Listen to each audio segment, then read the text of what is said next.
পোনপ্ৰথমে সমূহ বিহালীবাসী ৰাইজ তথা অসমবাসী ৰাইজ দেশৰ সকলো ৰাইজলৈ আজি ফাকুৱা তথা দৌল উৎসৱৰ আন্তৰিক শুভেচ্ছা আৰু কৃতজ্ঞতা জ্ঞাপন কৰিছোঁ আৰু ভগৱানৰ ওচৰত প্ৰাৰ্থনা জনাইছোঁ যে আমাৰ এই ফাকুৱা উৎসৱ যেনেকৈ আমি ৰঙীল হৈ পৰিছে আমাৰ সকলো জীৱন লৈ ৰঙীল হৈ পৰক সকলো সুখ শান্তিৰে জীয়াই আগিব পাৰোঁ সকলো উন্নয়ন তাকে কামনা কৰিছোঁ আজি আমাৰ গুৰুজনৰ সৃষ্টি আমাৰ যি গাংগো থানত আজি পৰিচালনা কমিটিৰ লগতে সমূহ ৰাইজে ইয়াত একত্ৰিত হৈ পেলাই এই আমাৰ যি দৌল উৎসৱ পাতিছে তাৰ কাৰণে মই পৰিচালনা কমিটিৰ লগতে স্থানীয় ৰাইজক সকলোকে ধন্যবাদ জনাইছোঁ আজি ইয়াত সকলো আই মাতৃ যুৱক যুৱতী সকলোৱে ইয়াত আমাৰ দৌল উৎসৱত আজি শোভাযাত্ৰা আৰম্ভ কৰিছে আৰু তাৰ কাৰণে শুভোদ্বোধন কৰিবৰ কাৰণে মই পৰিচালনা কমিটি দায়িত্ব অৰ্পণৰ কাৰণে মই তেখেতসকলক আন্তৰিক ধন্যবাদ কৃতজ্ঞতা জনাইছোঁ এতিয়া বিশেষ ক'ব নাযাওঁ আপোনালোকৰ চেনেলৰ মাধ্যমে সকলো ৰাইজৰ যাতে সুখ শান্তি আৰু আমাৰ যাতে এই একাজলি বান্ধোনটো যাতে আমাৰ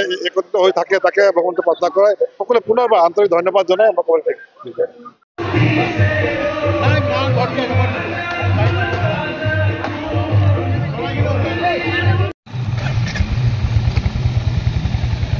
লাহে লাহে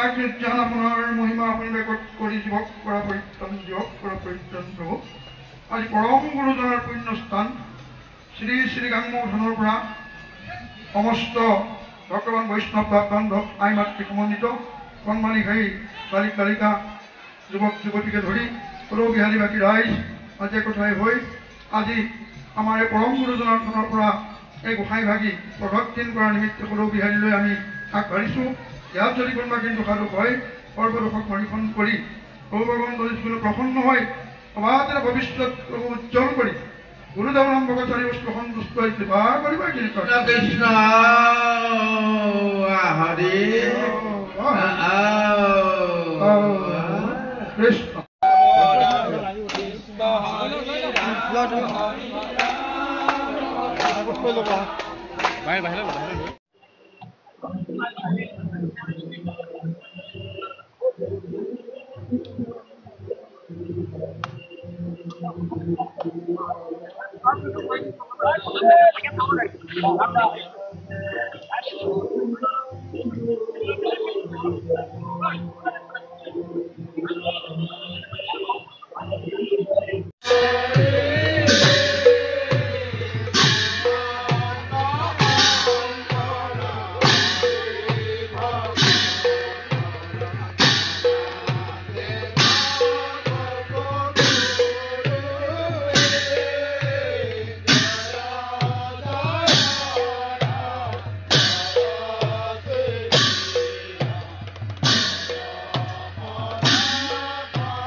সঁচাকৈ আমি অতিকৈ ভাগ্যৱান বুলি মানিব লাগিব। কাৰণ কিয় আমি আজি উপস্থিত আছোঁ মহাপুৰুষ শ্ৰীমন্ত শংকৰদেৱে স্থাপিত কৰা গাংমৌ থান, য'ত তেখেতে ইয়াত 7 বছৰ 6 মাহ কাল তেখেতে ইয়াত বাস কৰিছিলে আৰু ইয়াতে তেখেতে 2টি সন্তান প্ৰাপ্ত কৰিছিলে।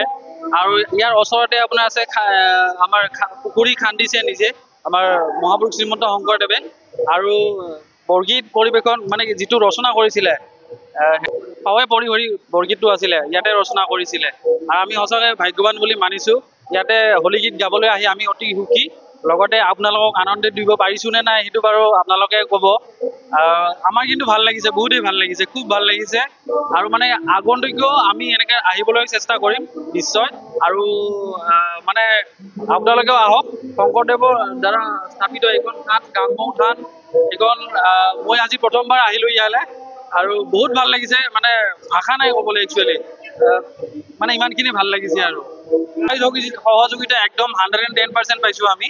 যিখিনি ভাবিছিলোঁ তাতকৈ বেছিকৈহে পাইছোঁ। মানে যিখিনি মই ফোনত ভাবিছিলোঁ যে তেওঁলোকে নিমন্ত্ৰণ জনাওঁতে যে আমি সহায় সহযোগিতা পাম, কিন্তু ইয়াতে আহি যিটো মানে পৰিৱেশ দেখিলোঁ গোটেইখিনি আধ্যাত্মিকতা আৰু ভক্তিভাৱ সকলোৰে অন্তৰত স্থাপিত হৈ আছে। যিহেতু মহাপুৰুষ জনৰ আপোনাৰ স্থাপিত কৰা স্থানৰে সকলো মানে কি ৰাইজ তেওঁলোকৰ অন্তৰত থকাটো স্বাভাৱিকতা, সেইটোৱে ভাল লাগিছে খুব। 12গৰাকী শিল্পী আহিছোঁ আমাৰ বৰপেটা বুঢ়াগোঁসাই থানৰ হলী দল, বুঢ়াগোঁসাই হলী দল বুলি কয় আমাৰ দলটিৰ নাম। গতিকে মোৰ পৰিচালনাতে আজি আহিলোঁ আমি গোটেই দলটি। আৰু বাকী মোৰ লগত আছে দেৱজিৎ দা, তেখেতে মানে তাল বজাইছে, সংগত কৰিছে। আৰু আপোনাৰ পাঠক আছিলে নয়ন কৃষ্ণ পাঠক, অংশুমান গায়ন। আৰু লগতে আপোনাৰ মই শ্ৰী বিশ্বজিৎ দাস, মই ঢোল বজাইছোঁ। আৰু আপোনাৰ আছে ঋতুপৰ্ণ সূত্ৰধাৰ, তেখেতে হাৰমনিয়াম বজাইছে। তাৰপিছত আপোনাৰ আছে পুলকৃষ্ণ দাস, তেখেতে সংগীত সহায় কৰিছে, সহযোগী শিল্পী হিমাংশু দাস।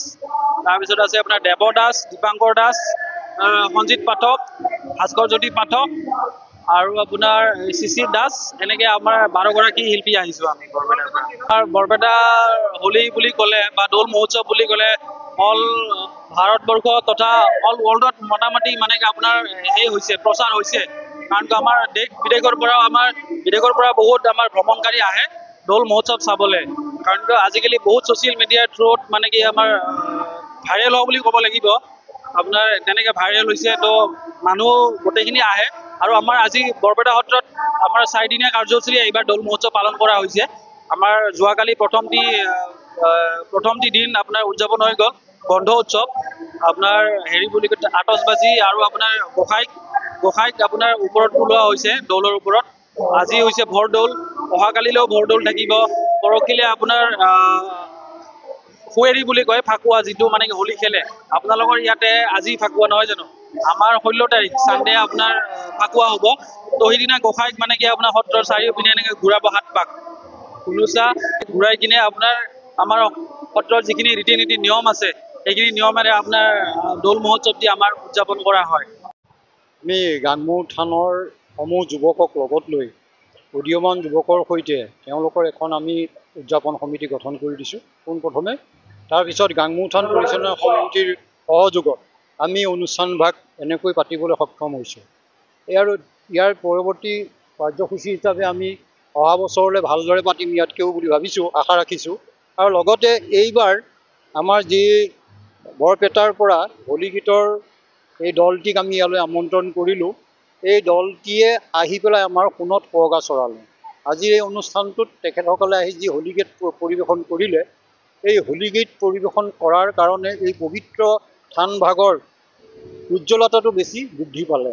লগতে আমাৰ বিশেষকৈ ধন্যবাদ দিবলগীয়া এইটোৱেই যে আমাৰ নতুন প্ৰজন্মই যি ব্যৱস্থা হাতত ল'লে, এই ব্যৱস্থাৰ সৈতে তেখেতসকলৰ যোগাযোগতহে সেই হোলী গীতটো আজি আহি আমাৰ এই গাংমৌ থানত পদাৰ্পণ কৰিলে বা তেওঁলোকে এই অনুষ্ঠানটি পৰিৱেশন কৰিব পাৰিলে। দৌল যাত্ৰা মানে আমি গোঁসাই ফুৰাওঁ। গতিকে আমি গাংমৌ থানৰ এই পবিত্ৰ থানৰ পৰা গোঁসাই যুগলবন্দী আমি উলিয়াই গাড়ীৰে সৈতে শোভাযাত্ৰা আৰম্ভ কৰিছোঁ। আমি পোনপ্ৰথমে গাংমৌ থানৰ পৰা আৰম্ভ কৰি ইফালে বৰগাঙলৈকে গৈছোঁ, নীলবাৰী, আদাখনা, বিহালী, তেলেঙনীয়া আৰু হাতীবন্ধাকে সামৰি আমাৰ নিকটৱৰ্তী যিসমূহ গাঁও, গোটেই গাঁৱতে আমি শোভাযাত্ৰাটি আমি অংশগ্ৰহণ কৰাইছোঁ সকলোকে। আৰু সকলোৰে আমি আশীষ বিচাৰিছোঁ আগলৈ যাতে আমি ভালদৰে কৰিব পাৰোঁ।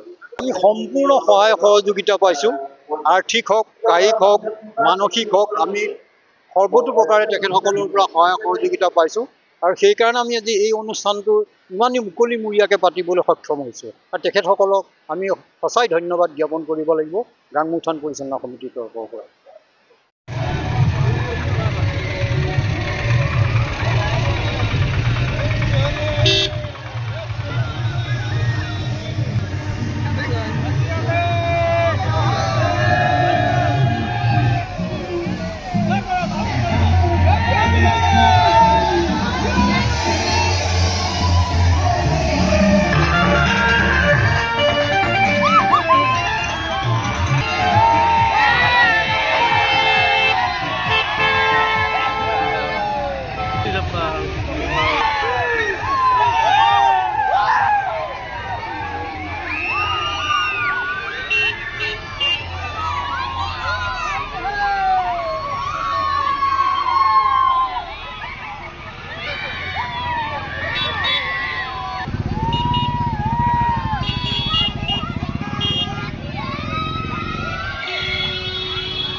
Mama,